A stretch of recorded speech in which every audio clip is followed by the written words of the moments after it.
अस्सलाम वालेकुम। So let's move on our second last chapter, statistical inferences.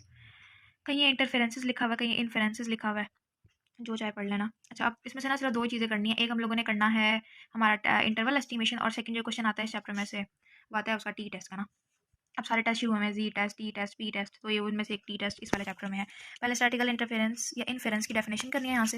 Next page पे estimation है, उसको बस एक दफ़ा रीड कर लेना। और ये काइंड ऑफ एस्टिमेशन कितनी, पॉइंट एस्टिमेशन, इंटरवल एस्टिमेशन, ये एक दफ़ा पॉइंट एस्टिमेशन, पॉइंट एस्टिमेटर और पॉइंट एस्टिमेट, इन तीनों की करनी है डेफिनेशन तैयार। यहाँ से मूव होना नेक्स्ट पेज पे 204, और यहाँ से करना है स्टैंडर्ड एरर ऑफ एस्टिमेट, यहाँ की डेफिनेशन करनी है। और ये दोनों फार्मूलाज तैयार करना है फॉर एमसीक्यू भी आ सकता है, और साथ आगे जाके 2-3 एग्जाम्पल सॉल्व कर लेना। अच्छा, यहाँ पे ना एग्जाम्पल आप देखोगे ना, एक जगह तो सॉल्व हुई हुई है इस वाले फार्मूले से, और एक P Q over N formula याद कर लोगे, लेकिन बस सॉल्व जरूर करना कि अगर पी नहीं दिया हुआ तो कैसे फाइंड करना है, क्यों नहीं दिया हुआ तो कैसे फाइंड करना है, क्यों नहीं दिया हुआ तो 1 माइनस पी। जरा तो जरा एग्जाम्पल सॉल्व कर लीजिएगा।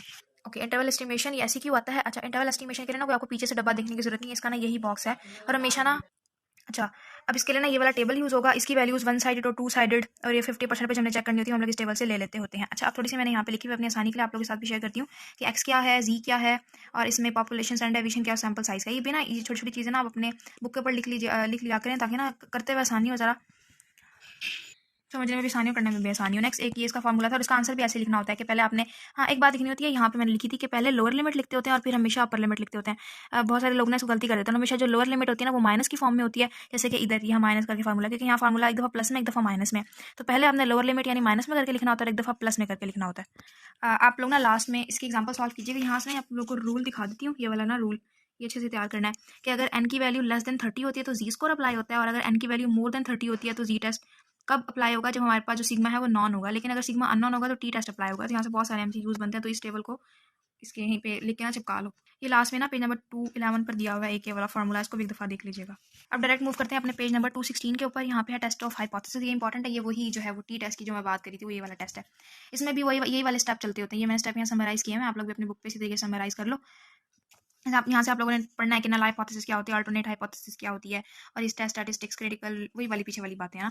ठीक है, इनको दफ़ा पढ़ लेना, पढ़ के ना पास पेपर में वाला आया हुआ है 2 टेल टेस्ट आता है हमेशा। 1 टेल भी इंपॉर्टेंट है, लेकिन ज़्यादातर ना 2 टेल आया हुआ है।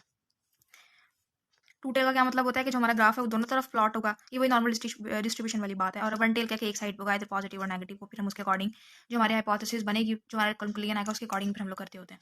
ये करने के बाद ये आ जाओ इधर, ये जो मेरे प्रॉफ ऐसे होता है कि टाइप 1 एरर और टाइप 2 एरर क्या होता है, तो आप लोगों ने ये दोनों बहुत अच्छे तरीके से करना है।